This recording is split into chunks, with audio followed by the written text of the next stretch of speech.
Yeah.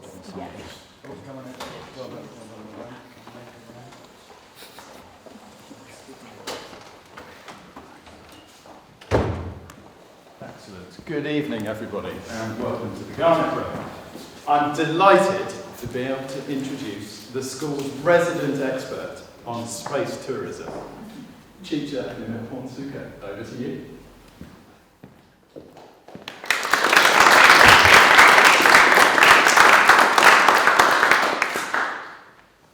Thank you everyone for attending my talk. I'll be aiming to talk for around 45 minutes, and please feel free to ask me questions at the end. If I told you 200 years ago that it would be possible to travel the diameter of the Earth in less than 24 hours, you'd probably say I've gone insane. However, there are commercial flights nowadays from the US to Singapore, which only take 19 hours. To put this into perspective, the first ticket on a commercial airplane was £7,400 in today's currency, and this was for a 23-minute flight. It wasn't difficult to imagine what people would have said about commercial tourism in that time, that it was risky and that it could never be affordable. But look at the aviation industry now. Why should this be different for the space tourism industry? So, what will I be addressing in my talk? Firstly, what is space tourism?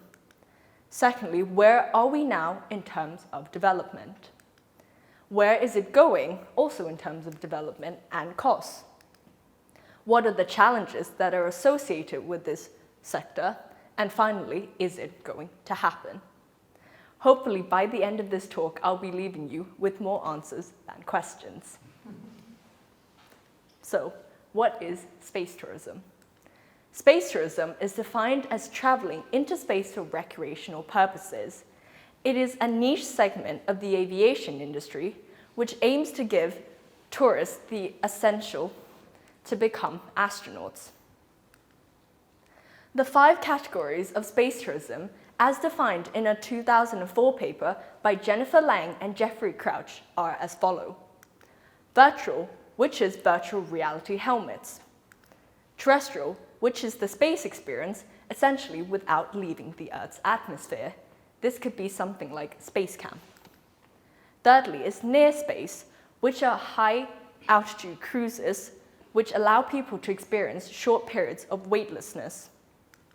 Next is suborbital, the period we are in right now, which is essentially going far enough to watch the curvature of Earth and see the blackness of space without leaving the atmosphere. Finally is LEO and HEOs, which is low and high Earth orbit. These are actual experiences that could be lasting up to days. So, the first commercial suborbital tourism platform was kickstarted in 2001. It was started by 7 tourists, one of which is Dennis Tito, who you may know as the American businessman who funded his own trip into space and stayed in orbit for over 8 days. Additionally, in 2014, there was a NASA contract to launch a space taxi with Boeing and SpaceX.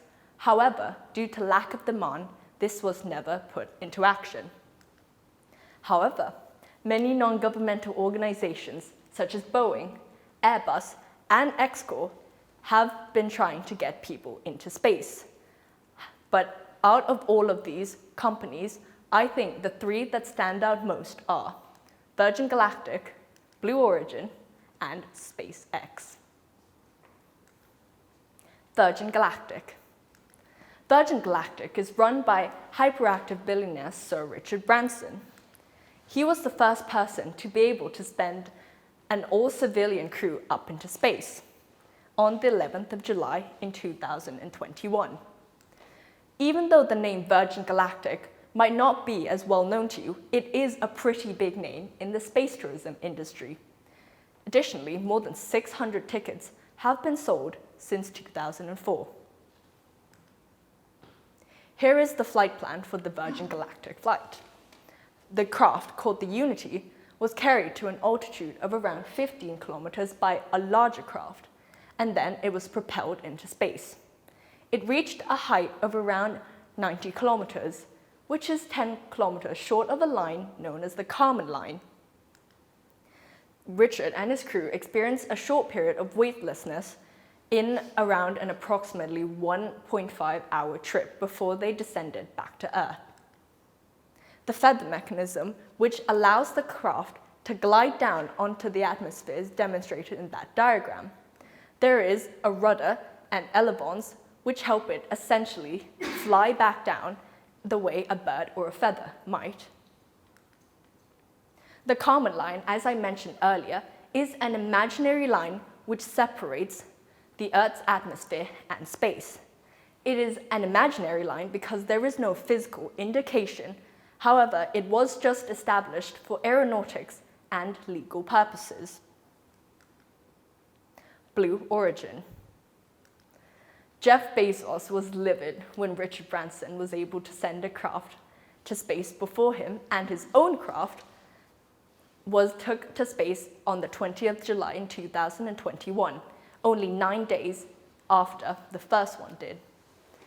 In an auction bidding for seats aboard the New Shepard, which is the name of this craft, there were 6,000 participants from 150 different countries, and the winning seat price was a shocking $2.8 million.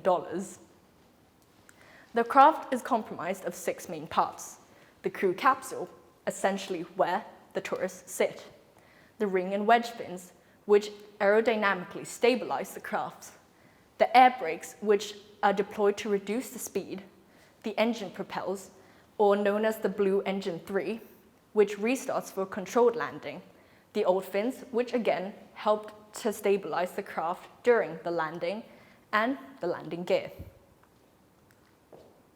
Here is the New Shepard flight plan. First, it is launched from the West Texas launch site, where both the craft and the capsule travel to around 90 kilometers off the Kármán line. The capsule itself is then propelled off and travels above the line, while the rest of the rocket, using various mechanisms that I have described earlier, returns back onto the landing pad. After the capsule has done its full orbit, a parachute is deployed and travels back down to Earth safely. SpaceX. The Inspiration 4 mission was launched on the 15th of September in 2001, and this was essentially SpaceX in cooperation with Jared Isaacman. This was the first crewed orbital mission with no professional astronaut on board, and this craft, called the Resilience, circled Earth for 3 days before landing on the Florida coast on the 18th.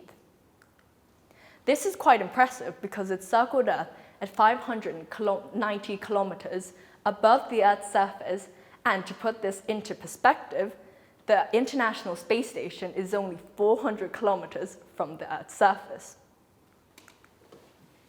Here is the diagram. After the whole craft is launched, there occurs a first stage separation. A first flip stage by cold gas thrusters essentially mean that the capsule is launched off into space, as in the diagram. The grid fins are then deployed and the engine itself lights up. Using aerodynamic guidance, this means that after the capsule travels up, the craft lands vertically on an autonomous drone ship. Now that I've told you about the companies, about the flight plans, and a tiny bit about the mechanisms of each craft, what about the demands in the market as a whole? The market. In studies conducted in 1970 in the US, 40 million people have said that they would like to take a trip in a space shuttle. 55 million people stated that they would like a cruise-like trip. And 4.3% of the German population were willing to spend their annual salary on only one trip to space. Now, these figures might be slightly out of date, but it does show that even before the space tourism industry was tangible, there has been an interest in it. Unfortunately, the space tourism that was envisioned in those studies were low and high Earth orbit. something that we do not have sufficient technology to do right now. On the upside, suborbital space tourism tickets in the near future are aiming to cost at around 10 to 100,000 US dollars. There is a strong economic potential that is stated in a research by the UNWTO. The revenue for space tourism was only $1 billion in 2012, but now it is aimed to be at 50 billion US dollars annually in 2030, and in 2050, it is aimed to make up 5% of the global tourism industry. In a study by a Georgetown journal, this claim is made. Developing low-cost passenger launch vehicles is not just to create an expensive pastime for the wealthy, but also to deploy for a large middle-class market. As I mentioned before, the developments of this industry will hopefully be similar to ones of the aviation industry. To my left is what is known as a space tourism roadmap. Essentially, we're in the first stage, with short suborbital flights. Then there is short Earth orbital tourism in advanced reusable spacecrafts. In the far future, we have extended Earth orbital tourism in space hotels, and finally, Moon and Mars tourism. The space sector revenue. There was less than 200 billion US dollars that was put into this sector in 2005, and now it has grown to more than 300 billion. Satellite technology for communications, as demonstrated in the graph, is the most significant and the most promising. Dominance of the satellite business is very likely due to the fact that essentially it is a safe investment for venture capitalists. The accelerating development. Surprisingly enough, the basic technology for space travel for off-planet development is here and is available to us. However, the main difference is that it is costly, as I've said, but many private companies such as SpaceX, as I mentioned earlier, can reduce the cost of transporting people and goods to and from space. For statistics from SpaceX, it is said that for a 50-ton payload, it is around 120 million US dollars, which averages to around 1,000 US dollars per pound. In comparison to NASA's numbers, this is over 100 times less expensive. The legalities concerning space. The international laws for space was mainly established during the Cold War due to the fact that the Soviet Union and the US saw space as a possible frontier for development. In 1960, President Eisenhower suggested that principles from the Antarctic Treaty be used. In a Georgetown journal, this claim is made. The pursuit of profit in return for product is the aim of the industry at this time, and this is essentially different from the aim of the Cold War. There have been many rules that have tried to resolve the political and legal problems concerning territories, something that humans are very concerned about. However, this gives rise to ethical conundrums concerning the extraction of resources from celestial bodies, and one very prominent example of this is asteroid mining. Space laws. The subsequent and fundamental rule in any law is that nobody will give more than he has. Existing treaties have failed to prohibit the private use of these resources, so in 1967, the Outer Space Treaty was developed. This claim is made: outer space shall be the province of all mankind and should not belong to any sovereign, any nation, or any private entity. However, it does not disregard the development of space. Under Article 6, it is said that commercial telecommunications and the development of satellites be heavily emphasized. Additionally, private properties in the Space Treaty are now counting as national appropriation, and this interest in property rights means that a set of laws have to be established before there is territorial issues. Space property rights and ownership. There are two misconceptions that are made about property rights. Firstly, is that a nation will protect the claim of its citizens and only its citizens, and the second is that it will do so by force. However, in 2015, the Space Settlement Prize Act made it clear that the US had to appreciate the fact that people from other nations also could be in control of property in space. This resolves the prohibition of national appropriation, which the OST fails to address. Here are some statistics. The first claim on the moon is 6,000 square miles. The first claim on Mars is 3.6 million square miles, and each subsequent claim is reduced by 15%. These numbers, surprisingly, come from the US General Mining Act of 1872, and I think that's rather funny because in this advanced stage of development, we are still using numbers from a mining act 150 years ago. The fundamental trade-off is that when private entities want to develop space, this is never for the good of the public. However, if we don't allow them to develop this space, this would mean that the space would never be developed. So, the Lacan proviso is a method of resolution, and in this, it is said that private entities can have homestead on property only if, at least where there is enough and as good enough, left in common for others. The mining of space. There are 5 different forms of exploitation that one can do in space. First is the provision of services. Second is the potentially mining of finite resources, such as from asteroids. Third is the extraction of natural resources, such as harnessing the power from sun. Next is the commercialization of the space experience, like space tourism. Then there is the manufacturing and development of space, like the telecommunications business, for example. Right now, a private entity cannot appropriate resources for commercial purposes on Earth. In another treaty called the Moon Treaty, it is said that neither the subsurface nor any part of the moon is to be put in personal placement. However, this is conflicting to what is said later on in the same treaty, which is said that the exploitation of natural resources of the moon, as such exploitation is about to become feasible.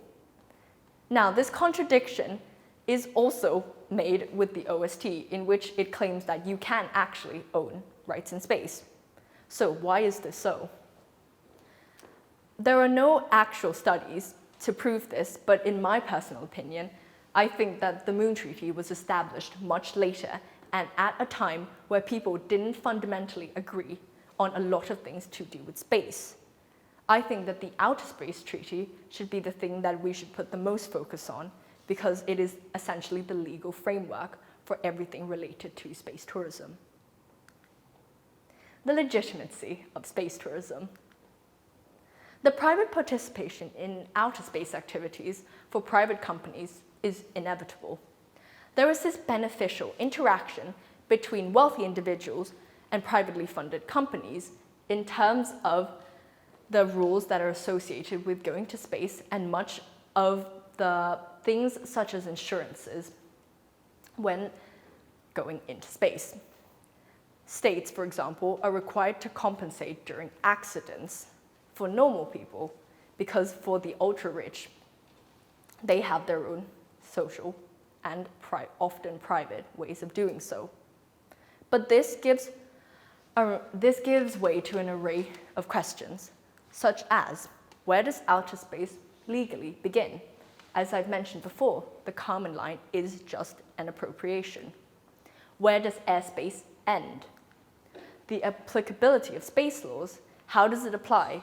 Is it the same one to astronauts as to a space tourist, for example? And as I mentioned, insurance. What insurance would you purchase for going into space? Now that I've talked about the laws concerning space, there are also many challenges, as one might expect. The hazards of human spaceflight. British cosmologist Martin Rees says that the phrase space tourism should be avoided altogether because he says that this gives a feeling that such ventures are routine and low risk. Unfortunately, Martin Rees is right. Radiation. Radiation is invisible to the human eye, which makes it one of the most significant challenges for going to space. There is, as everyone will probably know, the risk of cancer, which can also lead to adverse impacts on the central nervous system and cognitive functions. Astronauts experience 10 times more radiation than we do on Earth. However, they are shielded by the Earth's atmosphere, which means that this number is still relatively small. However, when we are going on other missions further beyond the atmosphere, this factor will become extremely important. A way to mitigate this is the sufficient and protective shielding and medical countermeasures that will have to be concretely established before any flight. Isolation and confinement. Behavioral issues in cramped spaces, no matter how well-trained and mentally strong you are, is inevitable. There is this loss of the luxury of connection. On Earth, you can pick up a phone and connect with people all around the world, but in space, you are more isolated than ever. This can lead to sleep loss, circadian desynchronization, and feeling extremely overwhelmed. To mitigate this, because of insufficient technology at this time, the humanization of the living space will have to suffice. Distance from Earth. This will not be a key factor in space tourism nowadays. However, in the far future, this, again, aside from radiation, could be one of the most important factors. It is very difficult to summon for help. Depending on the duration of your mission and how far you are going, this comes into play. There is a communications delay back to Earth. If you go very far out into space, it could take you days for people on Earth to even realize that you will be having a problem. This makes the miscalculation of fuel usage, medical supplies, and fresh food fatal. To mitigate this, planning and self-sufficiency will, again, have to suffice because there is very little you can actually do. Gravity fields. Long periods without standard gravities have adverse impacts on the bones, muscles, and cardiovascular system.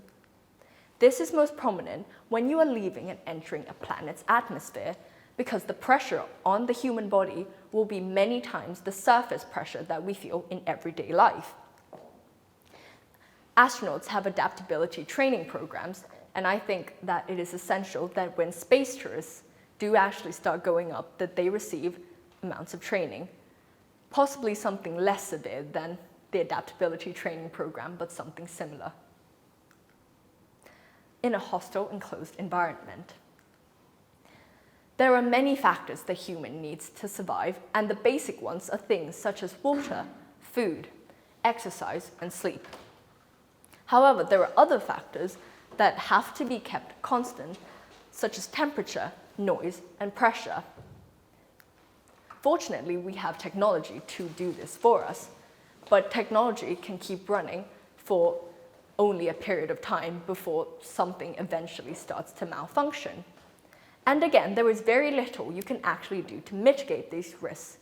But the best, as I've said, for behavioral in confinement issues, are that you have to provide feedback and record sensations to do with your time in the craft in order to help them adapt better to using and living in space.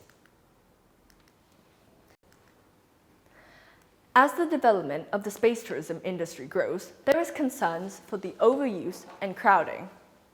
In a 2015 paper, space has already been described as congested, contested, and competitive. Space debris. If you look at the black line on the graph, it is the total number of objects around Earth's orbit per month. In 2017, this number was at 18,000 pieces. The real number, which I'm about to put on the screen, is slightly more concerning. Right now, it is estimated that there are 100 million fragments in space. Right now, shielding and avoidance technology could work for spacecrafts. However, as the tourism industry grows, this means that there is adversely more risk and there is more chances of this happening. Scientists have claimed that there should be automatic deorbiting capabilities for this, which means that the space debris should be able to clear out of a path of a spacecraft on its own to avoid damage. This might not seem like an exactly valid point. However, the raising of public awareness could mean that private entities and governmental organizations reduce the number of testings they do in space. Costs and prices. Transportation services are the main aim for many private companies at this time, probably because they generate the most profit and revenue from it. Startup companies that are focusing on these activities are very dependent on demands. This leads to a vicious cycle. This means that as there are higher prices, there is less demand, and when there is less demand, there are higher prices. Additionally, another factor of why tickets to space are so expensive is the thorough testing that has to be done. The lack of funding from industrial facilities, known as industrial commons, such as radiation testing chambers, have costed many companies millions of dollars alone. Investments in space. The availability for capital in the private sector term is also a main factor. Investments are only concentrated in some services, and you will not be surprised to know that 90% of these investments are in firms that manufacture satellites. As I've mentioned before, this is because venture capitalists have no sufficient knowledge to be dealing with things as advanced as traveling much further into space. It also means that they are willing to accept risks that come with it, and they are easily dissuaded, and they go back to things like manufacturing satellites, which is definitely a safer option. Firms and governments. Many people argue that the future of manned space tourism lies with privately funded companies. These ventures, such as ventures from SpaceX, Blue Origin, and Virgin Galactic, will bring a Silicon Valley culture into a sector that has long been dominated by companies and governmental organizations such as NASA and the ESA.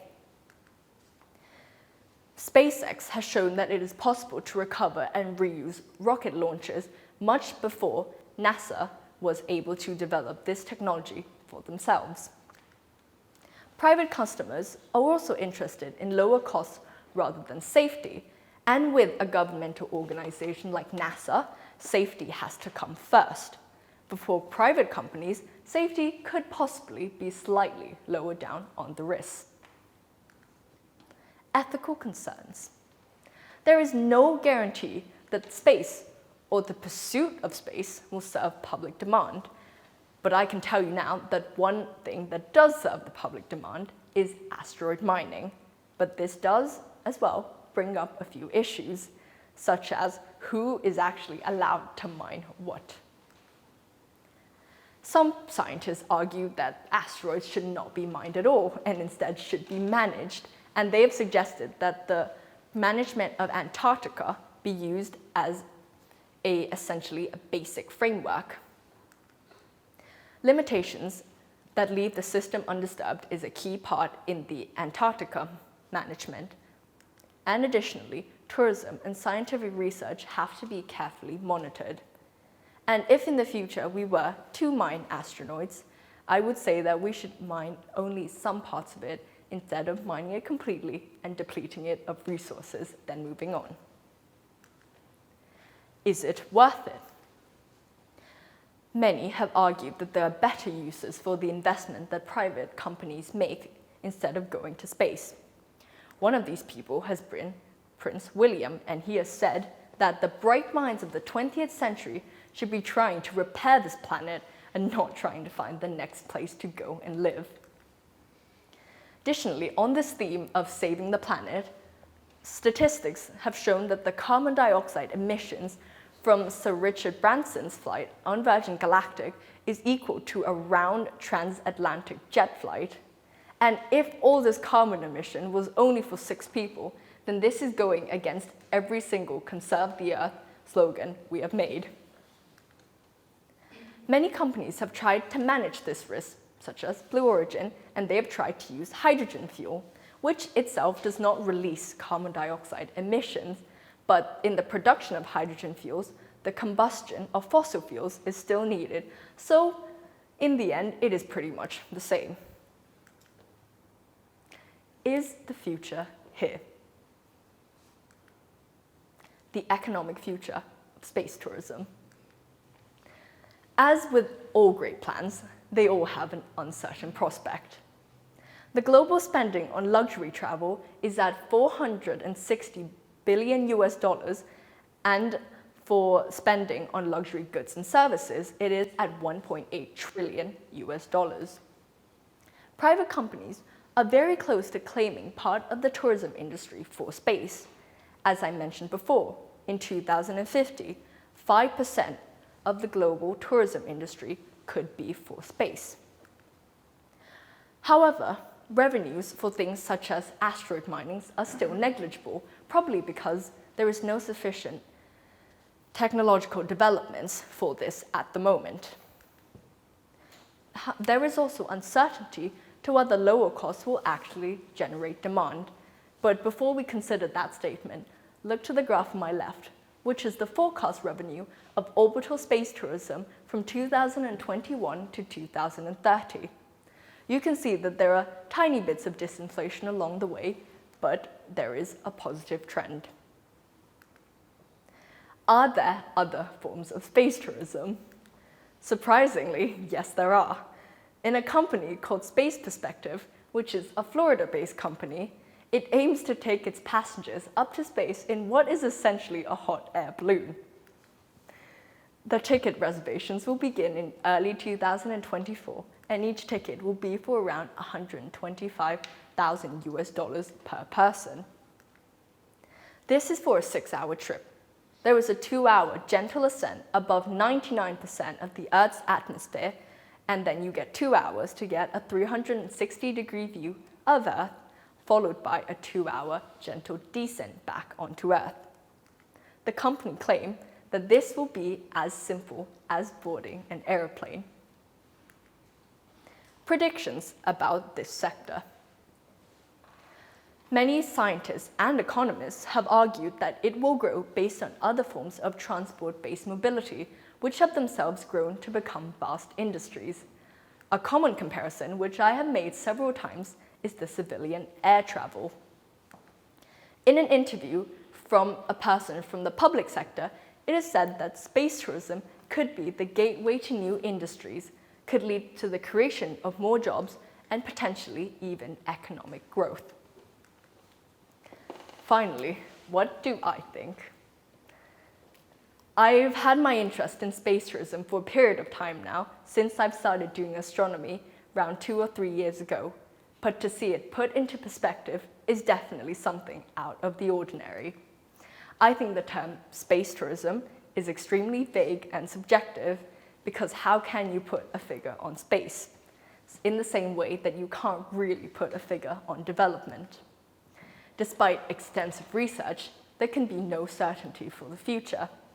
It can be offset by a number of factors, such as war, such as climate change, and even things like the outbreak of another virus. However, I think that the development of space tourism is definitely in its nascent age and will continue to grow despite any setbacks. The universe is full of opportunities, and I think that space tourism can pave the way to something much more extraordinary and spectacular. Thank you.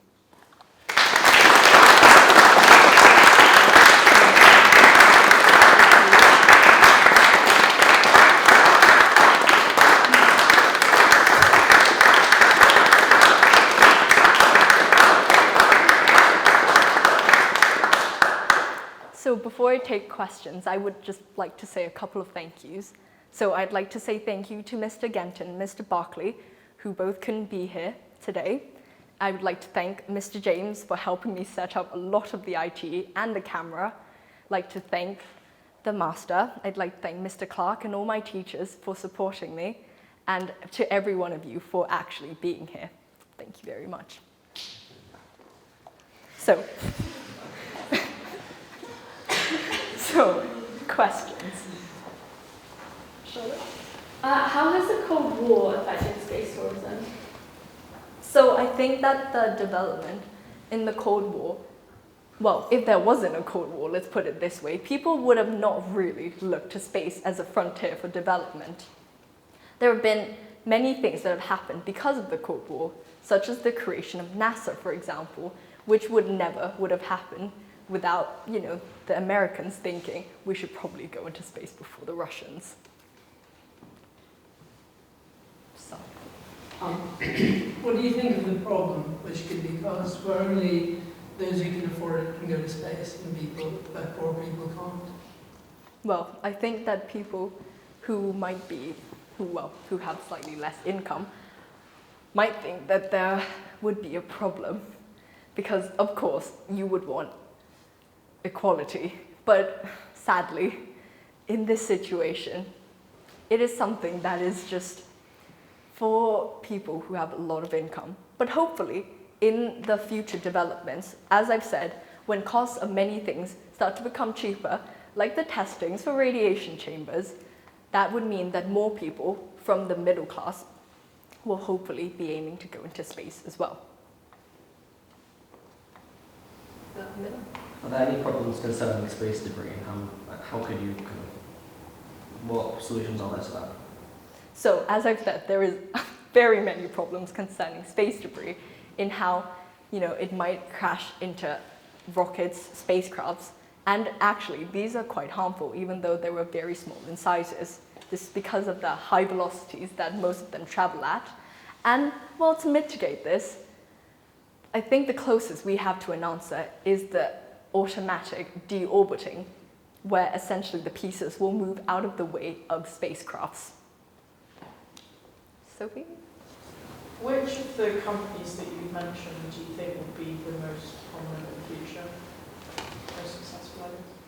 Yeah, so I think that's really hard to predict, but the one I would say is SpaceX, because Elon Musk is known for his technological developments, definitely, and I think that he's one of the first companies to be able to do something which NASA has not been able to do, which is, in terms of costs and payload, and I think that is a big technological advancement in itself.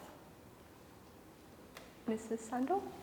Have we sort of lost our sense of right and wrong here? In terms of, in the midst of 2021, when there's a global pandemic that is killing hundreds and thousands of people, and that in itself is a tragedy, a couple of wealthy people are spending millions just going to space, which ultimately benefits nobody but potentially themselves in that first instance. I think the development of space right now is something that, to phrase it lightly, is for adrenaline junkies at the moment, and just seeing how cool you are to be able to go to space. But in the future, I think that, as I've said, there might be potential benefits to this, like, asteroid mining, for example. If we do actually run out of resources here on Earth, we might need somewhere else for those. And this might not be the most friendly to, the environment right now, but in the future, I really hope they could be worth it. Mr. Clayton? Hi. Just thinking about the Kármán line and above it, obviously there is airspace above international sort of territories. And just think of this week, for example, you can imagine that a Chinese space tourist adventure across North America, over the Kármán line but over America, might well be an easy diplomatic sort of activity for the world to cope with. Is there any consideration to diplomatic airspace above national territory? Well, above national, Well, countries are only established by their borders, and I think the figure for going up above that line hasn't really been established, and there are definitely no articles concerning that. But I think if the Chinese were actually to do that, I wouldn't like to say this for certain, but I would think the US would be all right with that, as long as they don't start claiming bits of essentially land that is above the US for the Chinese government. Josh?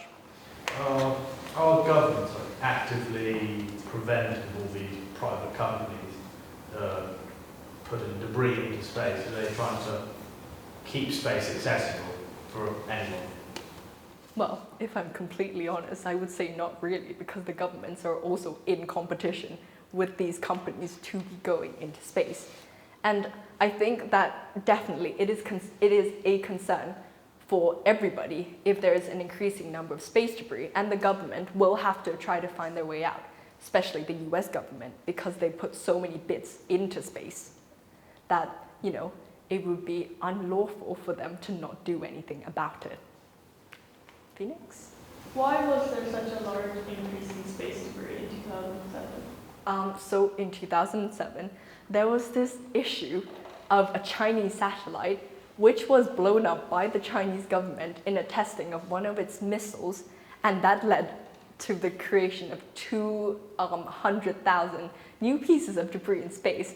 And I will have to say, I was not sure if that was completely necessary, but I guess that was possibly the safest place you could test a missile launch. So, Safi? You mentioned the kind of legalities of space. I was wondering who the authority on that is, whether it's an international body or if there's one specific. So, about that, the International Space Treaty, as I mentioned, was signed by 150 different countries. So I think that it is quite a global decision, but I think most of its powers actually lie with the people who are able to go into space. So I feel like the US government and possibly the the Russian and the Chinese government have had a big influence on it, but essentially it is quite a universal decision. Yeah. Joe? You talked about things getting cheaper due to easier spending with things like radiation testing.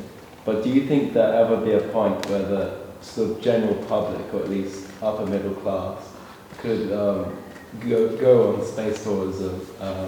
Or do you think it's always going to be something only for the wealthy elite?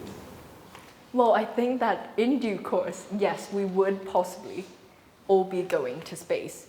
Because I think right now, as I've said, the space tourism industry will definitely be developed because many people have shown a very clear interest in it being developed. And so I think that for private companies to do this only for themselves is quite a waste of their money, I would say. And well, for any company, for any firm, the fundamental idea is that they profit from it. So the sooner they make tickets to space available, the faster they will get those profits. So I do think so, yes. Seb? Why do you believe that there is so much of an interest in exploring space when we haven't even explored our whole planet, as in the oceans that we haven't looked at yet?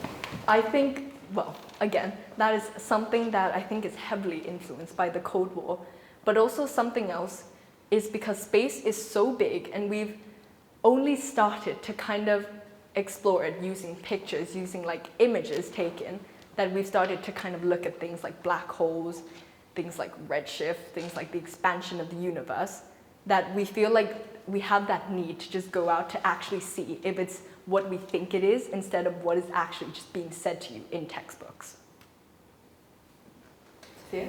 Coming back to the legalities aspect, so do you know if there are any security or customs checks being put into place? Because, as you said, space is not owned by anybody, but when you're coming back in a country which is pretty much owned. Well, that's a really interesting consideration. And I think that right now, that's not a main issue just yet, because, there are only 7 people who have actually gone up into space. So I think that will definitely be a problem for the future, as in when you actually land. If you were a space tourist from China, for example, would you be allowed to land in somewhere like the US And would there be a borders or a customs immigration? I think that could be an issue for the future. Mr. Clark? Given how poorly we take care of this planet, what would you say to my view that we should make space travel illegal so that we don't spread our condition? No, I think that's a really valid point. Because in the development of space, we will definitely be leaving behind a trail of wreckage.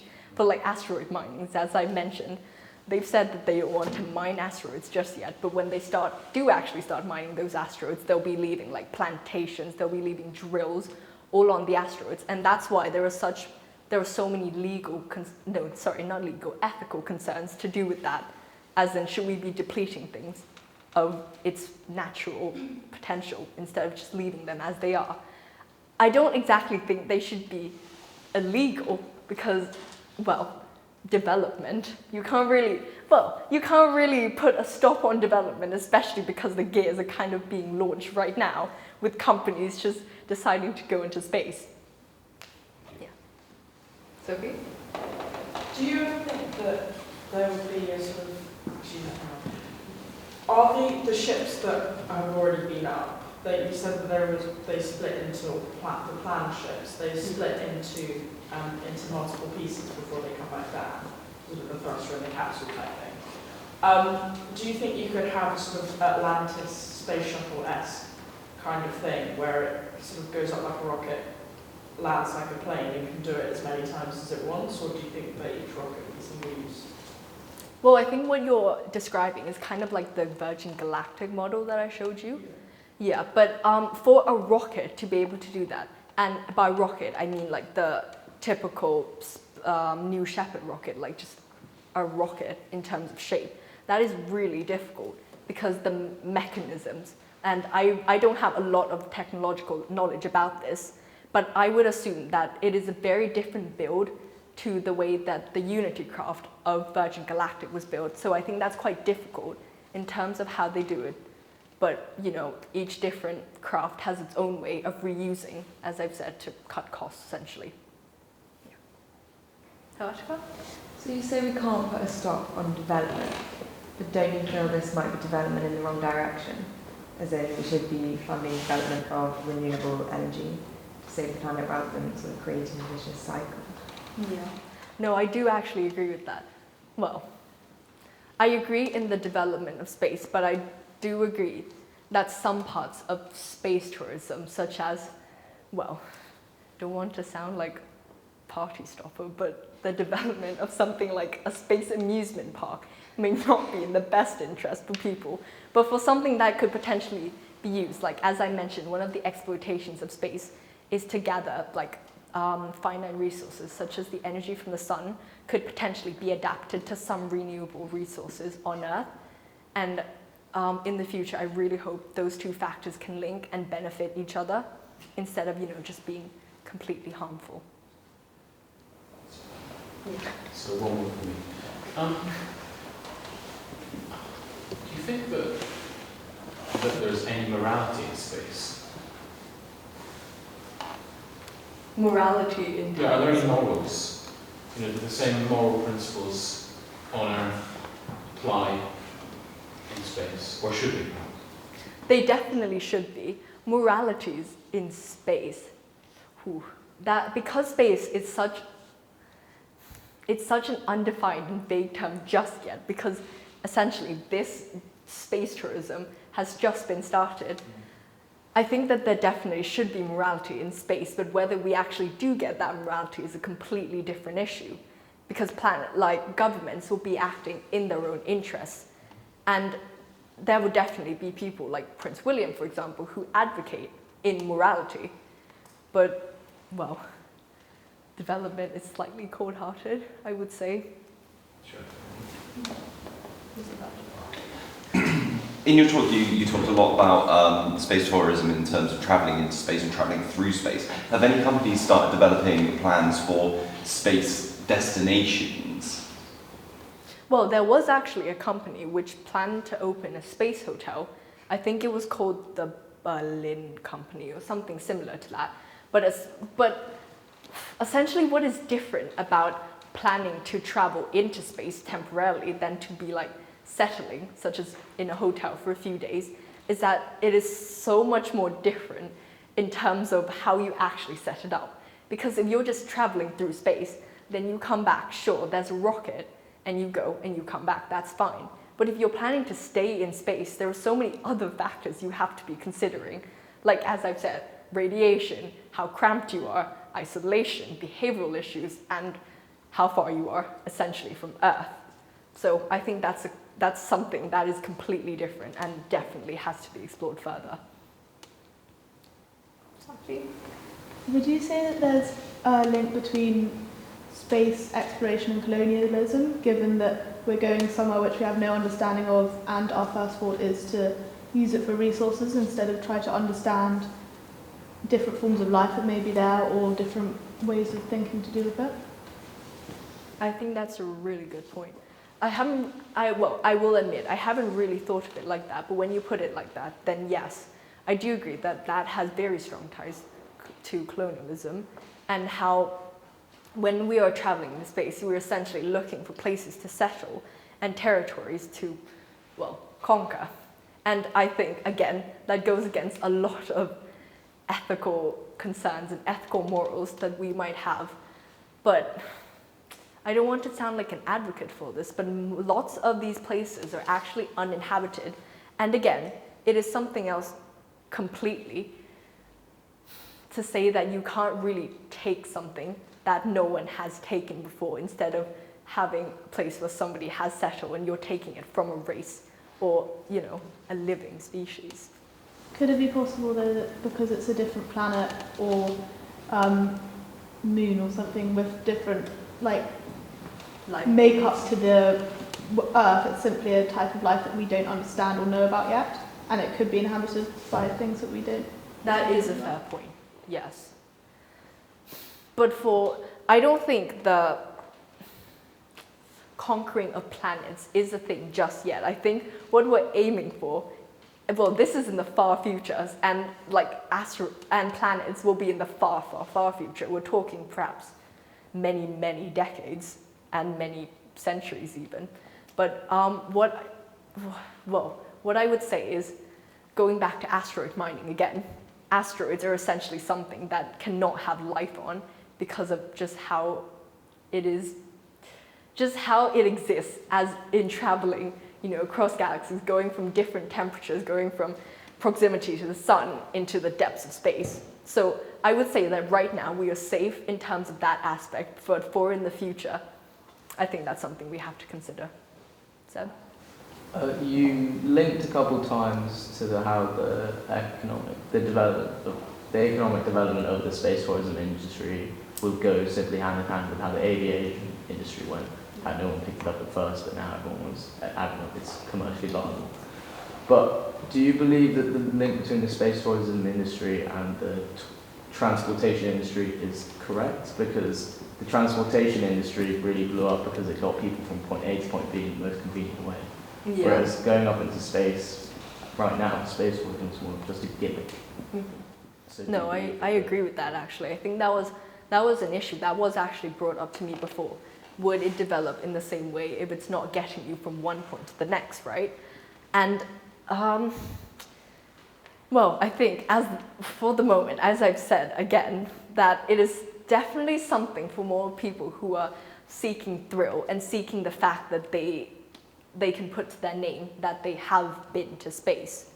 But well, in the far future, I am hoping again that we will be able to do something useful with the fact that we can travel to space instead of, you know, going up, taking a selfie and coming back down and just saying, I've been to space.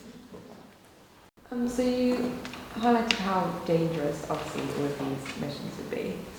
And since it's just the start, do you think that as more spacecrafts go up into space, and there are obviously going to be more disasters or faults, that it could stop the progression of space tourism as people become more scared, there's less of a demand, and it's not actually the tourism, as you said, the easy, risk-free. You think that could stop the progression? Yeah, I think that's a really valid point, because like with the development of everything, there will be this like initial rush to go to space where everybody will be doing it. And this will significantly increase the number of accidents that are prone to happen. And well, the unavoidable truth is that some accidents will be happening despite, you know, the growth of tourism and even despite how careful we are, because miscalculations happen. And I think the fundamental idea that you said is that it puts off this development, right? But I think that if space tourism is something that we really, really want and desire and something, and if it's going on this trend that we've seen it increasing in, I think they will find a way to resolve that. Because as you've said, if there's an increase in space debris, then maybe the whole planet will be engulfed in just particles of spacecrafts, and we just can't have that happening. So in some ways, we will all be working together to clear that out. Sophia?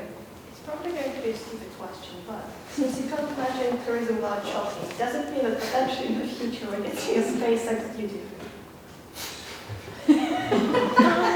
Get duty free. That's a really good question. Again, I think that's for the far, far future to consider, because as I said, there have been 7 companies that have gone up into space. I don't think we'll be needing duty-free just yet. But that, again, that's a very good point. And I think that in the future, maybe there will be duty-free in space. Legro? What do you think ultimately is the biggest thing preventing this from happening? Like, do you think is it the technology won't develop, or the legality of it? Or? Well, I think the biggest thing that will prevent this from happening is not actually the technology, because we have kept innovating for so long. We've come from the Stone Age to this age, so it will definitely not be the technology. And I think it will actually be something that is much more personal and behavioral in terms of humans, in terms of if we get to a certain point when we explore space, we'll get to a point where we just feel like there is nothing else to explore, if you know what I mean. I think that's also one of the reasons why we've stopped exploring the oceans. Well, we haven't stopped, but there's been a slowdown in those kinds of things, because we feel like even if we go further into it, it's not something that is entirely new to us, and there is this aspect of boredom to it.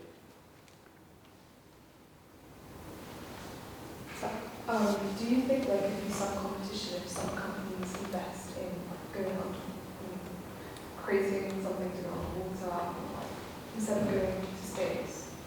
Do you think the demand, because it's relying heavily on demand, do you think it could create some competition between it, and this could be just like a fail? That is a really good point, but I think the main issue with that is it is completely different in terms of company related, as in, Blue Origin, Virgin Galactic and SpaceX are not also making, underwater crafts. So I think that there might be a link actually. I would say that if people start exploring the waters more, they might be more interested, because there are, environmental issues already, and we should all be concerned about that than, traveling to space. But essentially, I think that these two are separate in terms of economic demand, I would say. Just to add on to that, I think I read somewhere where, it might be wrong, but it can actually be a lot cheaper to go underwater than it would be to go space tourism. I know obviously the people that would be engaging with this would be wealthy individuals, but in cost would be something that would be taken into consideration. Why do you think space tourism you look at more than going underwater craft? Well, if I'm completely honest, I haven't really considered the underwater craft aspect of it, but I would say that, again, it is a slightly different market, in which I'm definitely sure that if you go underwater, it could be a lot cheaper than going to space, because we already have quite a lot of technology to do with going underwater. But for the space market, I think that that's quite different in terms of people who are going to space have maybe slightly more different views and different demands than people who want to, explore the oceans, for example. Josh? Well, as we know, mainly wealthy people will be able to go up into space. And if wealthy people go up into space, they can see, apart from the moon, there's nothing really close by. So do you think that would provide a renewed interest in caring for everything that they can see, which is just the Earth? Do you think the wealthy people will be subject to a blue marble effect and renew their efforts into protecting what's down below? You know what, I actually do think that is the case, that people could experience this blue marble effect. Because I feel like, as I mentioned in Allegra's question, there is a behavioral aspect to this, as when, if you, for example, if we go into a stage where you can sit on the moon and enjoy a view of Earth, we might look down on the Earth and we're like, why are we destroying this planet that is essentially our home, and how and why are we going to replace it? So I think when it comes to a certain point in our development, we will be turning back and looking at our planet and being like, we should never have left that to begin with. Mr. Burton? You mentioned the strain that space travel, even brief iterations of it, puts on the human body. What do you think will be more strenuous and require more preparation, going into space or summiting Everest? That's a really good question. Going up to Everest, I think requires slightly different skill set to going into space. Because when you essentially go into space, there is nothing that you are personally doing. It's how your body is kind of adapting to being in a different environment. Whereas if you're climbing Everest, of course you're adapting to being in a different environment, but you are actually physically doing some sort of climbing. And that difference in physical action is what I guess differs between that and going into space. But I don't think I'll be willing to suggest what is harder, going into space or climbing Everest. I don't think I can either. Marianne? It's been said that societal resistance has been a prominent factor in shaping how technology advances. How would you say societal resistance and the overall outlook of society on space tourism would affect both the speed in which it manifests and the way it manifests in our society? I think that actually plays a key role, because right now, as I think Sartak mentioned before, that is a major part in which people who have, well, maybe slightly less money, or people who are more concerned for the environment are saying right now, why are you going to space instead of, developing and helping Earth? And I think that puts a tremendous pressure on this development. But again, as I've said, this is really up to the people who are developing space, and up to their perseverance and personal ambitions and goals as to how far they are willing to go to get what they want, essentially. Safi? Given all of the ethical and legal and technological issues that you've mentioned, would you personally take a trip into space, and would you personally work in the space tourism industry, given the opportunity? That was a question I was hoping to not answer, actually. The answer is yes, I will go into space, but no, I will not be working for the industry. I think that I would be going into space only in the far future, and only when there is more development that means that, like, a carbon emissions of my flight for 6 people would not equal to a round trip around transatlantic, But I think that working in the space tourism business is essentially suggesting and accelerating development, but it is also adversely kind of helping to destroy the environment, I would say. And even though the development for space tourism could potentially, I don't know, pave the way to something that could potentially help Earth, as we can see right now as a population, maybe not helping in the short term. So again, to answer your question, yes, I would go into space only when there is a development in essentially both costs and amount of emissions, how many people are going up into one flight, but I will not be working in the space tourism industry. One more from me, sorry. Essentially, the genie's out of the bottle anyway. She said that it's developments, once it starts, tends never to stop. And once business gets its sort of grubby hands on this, it will take off. Particularly when you've got a resource-rich moon just out there that needs to be exploited, just like the Klondike was and Africa was for in the 19th century. So being able to hold companies in check and to stop the exploitation and sort of the rampant, excessive colonisation of places like the moon, and you say people to, sort of the Arctic Agreement will turn around and say, well, you can sort of annex this amount and you can use this amount. Once someone's up there, we've already seen with Putin this week. We're not particularly good as a species at turning around and saying to somebody, oh, actually, we've overstepped the mark there. We need to go back. I mean, Amazon, for example, doesn't pay its taxes. Google doesn't pay its taxes. Then sort of business, once it gets hold, runs riot. Unscrupulous power, once it gets hold, runs riot. What's going to stop the moon becoming just a free-for-all for the United States, China, and potentially Russia? Well, I think that the main, well, I don't want to say problem, but I would say one of the main flaws of the human race is that we tend to do things before we plan them. And when we do things and we find that they have consequences, it is very difficult to take them back. But I think what is different for space tourism is that the amount of planning that has to be going on and the amount of people it has to pass, the amount of statistics you have to analyze for not only mining, but for space flights, and definitely about the moon. Many people have been thinking about that. But I think that right now, if we do have sufficient technology, we're still not attacking the moon. And I think that is due to a lot of planning that sometimes is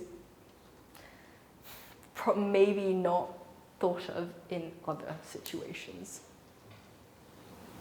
Ms. Sadly? You mentioned sort of costs bringing down the prices of a trip to the moon. Do you think that the current clientele actually want the price to go down? Well, the current clientele, I would say, are the very wealthy people.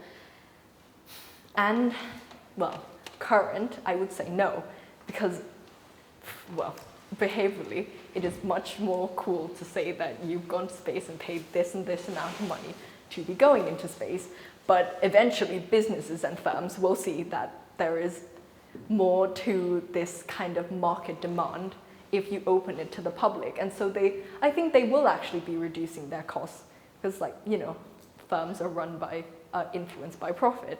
And so eventually the profit that is made from letting 5 people go up into space will be less than the profit made by maybe lowering the price a little bit and letting 20 go up into space. Mrs. Handel? This is slightly inspired by your mention of the CSAR and Mr. Clark's mention of sort of, you know, ethics and morality in space. I may be wrong on my statistics here and my information, but could we enter a situation where space becomes as ungovernable as the sea? So I think within 12 nautical miles of a country's sort of coastline, you fall under the jurisdiction of that country. But beyond that, you're out on the high seas, whereby any criminal activity doesn't really fall under any country's jurisdiction. So the high seas are essentially ungovernable. So are we potentially in a situation where outer space doesn't really fall under anybody's jurisdiction? So, you know, depravity could be unleashed. You know, I fancy murdering someone, I'll just take them up to space and a little tourist jaunt and leave them up there in amongst the space debris. I mean, I'm being slightly facetious, but are we in a potential situation where we're creating another sphere of the world that's just ungovernable under any jurisdiction? I think in, well, again, later development, because I don't think we can be doing that right now, but in the far future, I would agree with you 100%.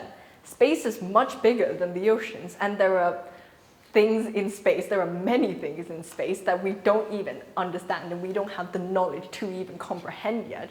And that means that you know, if technology develops far enough, there will be some things, some parts that are left unexplored and will be, you know, taken advantage of, for example, for crimes and for things like that. But again, I think that is in the very, very, very far future, like far enough, I would say, to say that hopefully we will have a way to track those, because But we're essentially going to rely on the good morals of the people involved in this industry at the moment.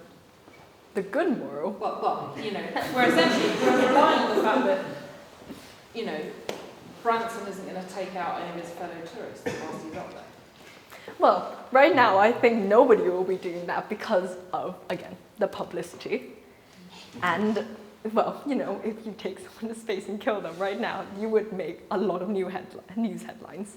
So I think that is not likely to be happening, again, in the near future.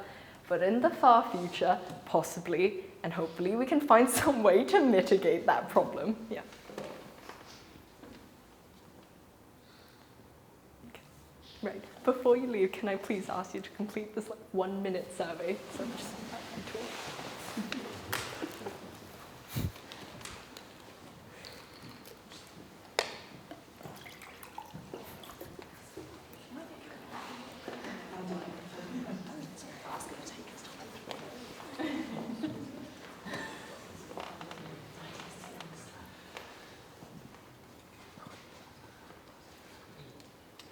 Chicha, for those of us who can't remember how to use a QR scanner, is it possible you could email this to me? Yeah, of course. Don't worry, I'll send you the link.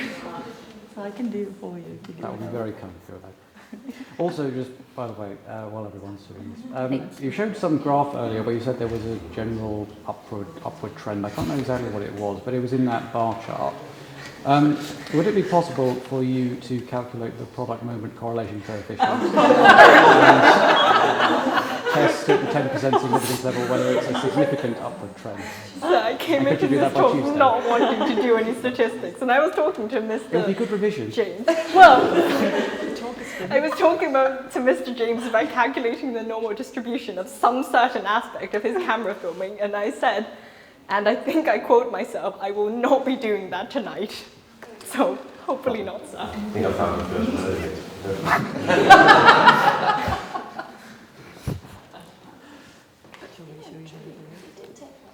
Just put on camera. You got No. It's so, you will not believe how simple it is. Seriously. So I take a picture. You don't even, and you don't even need a picture, you just tap it. And then, and then a banner will come up at the top of the screen. When it focuses, and you stop moving. I can't stop shaking. Go a bit closer, it's quite hard to do from far away. Fantastic. Well done, Chicha. That was a spectacular presentation.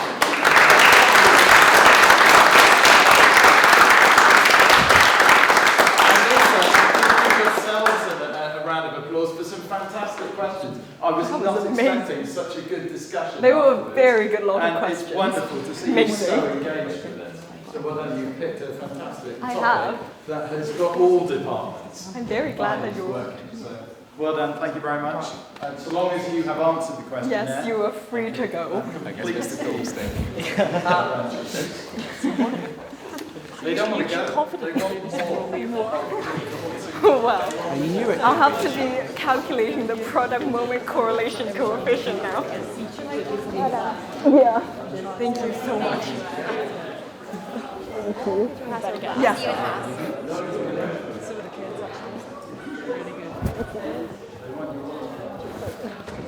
Thank you. I am. I was so proud of your question. I was like, yes.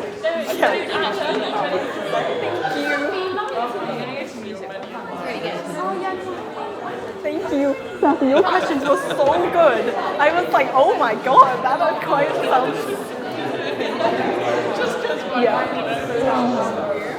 You smashed Thank you, Loshi, for coming. You look so unhappy to be here, and I thank you very much for coming. I was like,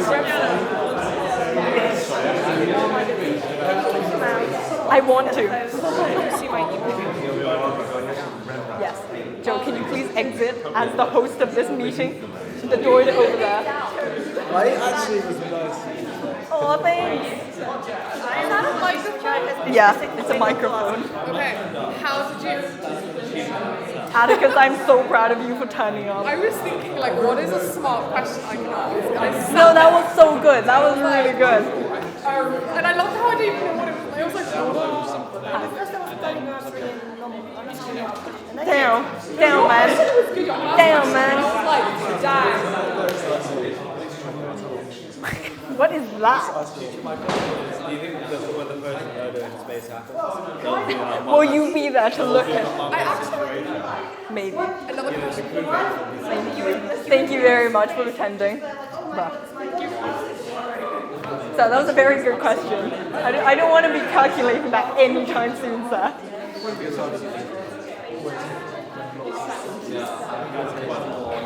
Thank you, I am.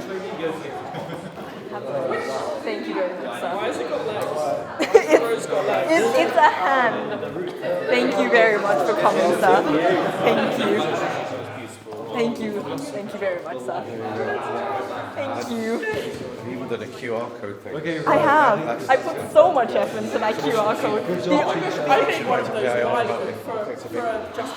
Yeah, go back to house. Yes, bye. Thank you very much. Thank you for coming. I did. It's actually surprisingly easy to get a QR code made online. You just like do a free trial for one of these.